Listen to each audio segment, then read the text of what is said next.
Today we're going to discuss the voice from the Dune movies. There's a lot of lore on the books. We have Kyle, our expert here, who's going to dive deep into book lore. John, who's also a reader too, that knows a lot. And so we're just going to go deep into Dune. Come here, kneel.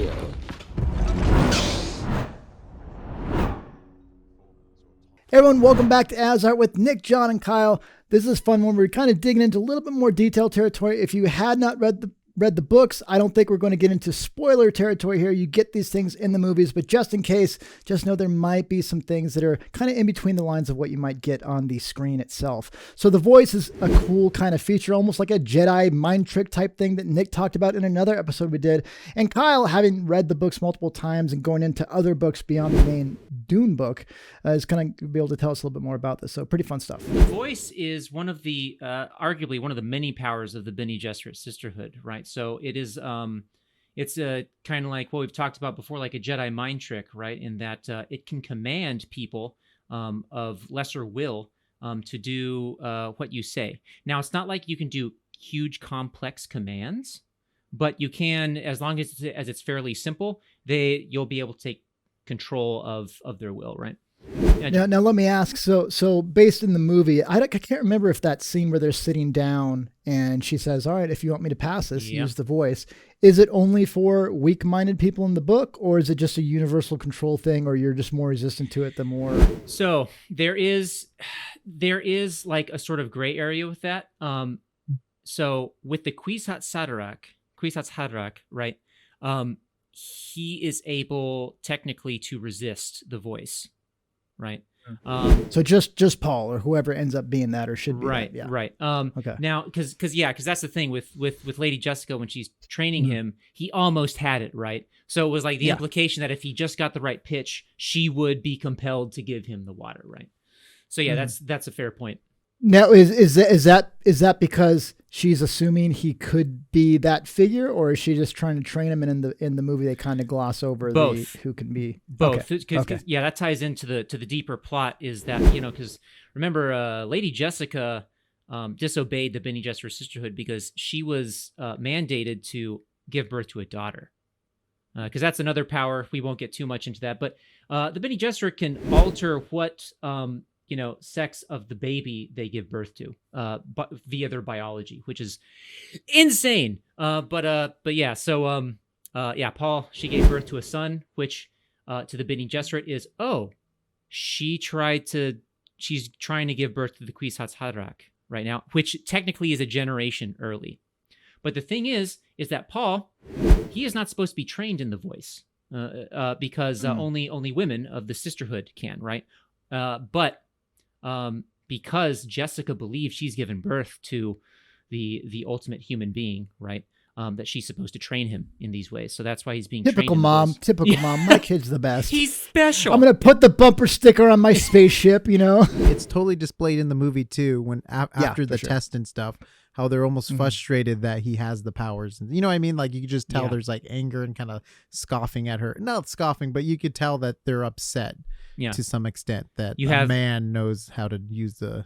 Yeah, because she's like, you have been given too much power. And it's like, not just because you're a duke's son, but also because you've been taught our ways, right? So I know we talked about intelligence, like, depending on your level of intelligence, will it still work on you? Like, is the Duke, is the Baron, are they strong enough willed minds where this wouldn't work on them? Or could they literally control like the Emperor and everyone around them by using the voice?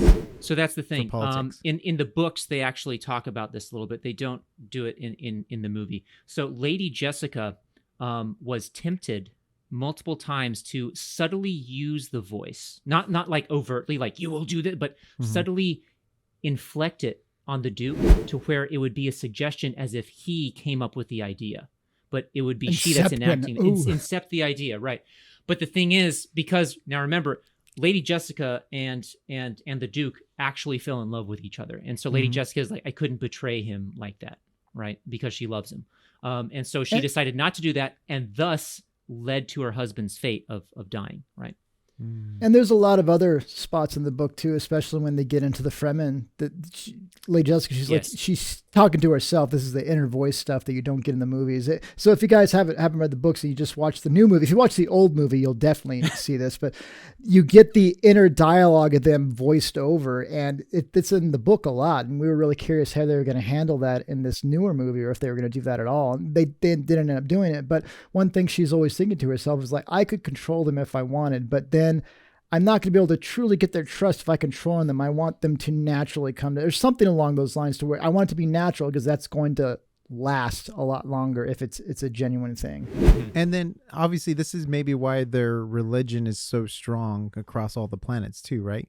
Because they can almost use the voice as a persuasion to get people to want to believe in them and get their message out to people. Yeah, arguably the voice is a vehicle for them to further their agenda. Mm-hmm. Right, which is to control politics from the shadows, right, and also propagate stuff for their breeding program, right, for bringing about the Kwisatz Haderach, right. Every time you say breeding program, I'm reminded of like Pokemon's breeding program. How you would like breed to get the strongest Pokemon. I don't know why that's coming up in my head over and over again, but anyways.